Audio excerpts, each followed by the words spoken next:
What's going on, everybody? Welcome back. Grab a pen and jot this down. Today we're going to talk about the updates on the Fintech markets, what's happening in Q1, 2, and 3 of 2024, some new IPOs, what's hot, what's not.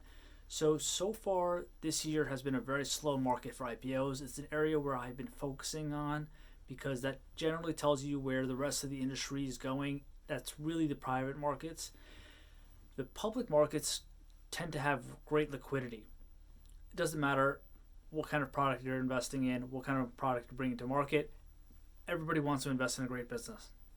In financial services, it's been really interesting to observe, and financial software, is there has been definitely way more activity in the private markets, particularly in the case for Stripe. They've been a private company for many years. I've written extensively about this on X. I said this is a company that definitely should be public.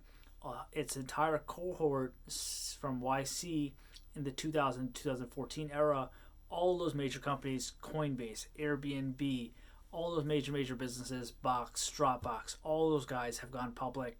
Stripe is a fantastic business. It has a great product, amazing team. The Colleton brothers, do a great job.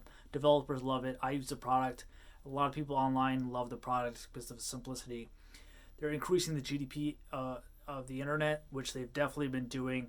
Last numbers I've checked, they've gone from their $50-60 billion valuation, which is massive for a private business, to $70 billion. I think so they've gotten either an increase in valuation of $5 billion plus, or I think that was the number. They haven't had to raise any capital, and even if they have any calls, in this case secondary offerings, or they have to provide liquidity to investors or their shareholders and employees, they have the capital. So they say it's fine.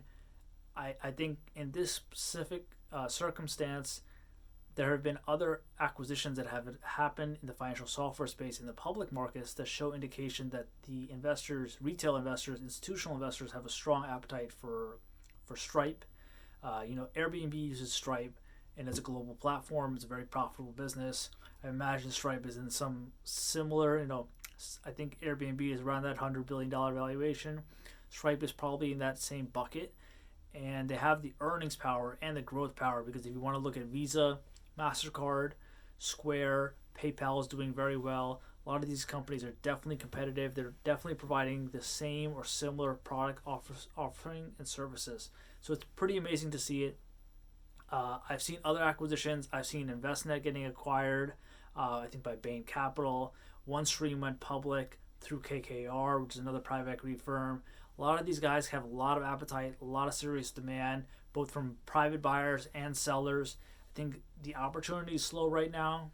It's going to be slow going to Q4 for 2024, which is fine because of the presidential election, but it has a very strong chance in either payments, banking, lending, wealth tech, or any of the other facets of fintech to really pick up in 2025 and 2026. So it's worth keeping an eye on, because a lot of those industries, particularly crypto and blockchain, are picking up, and investors are very interested.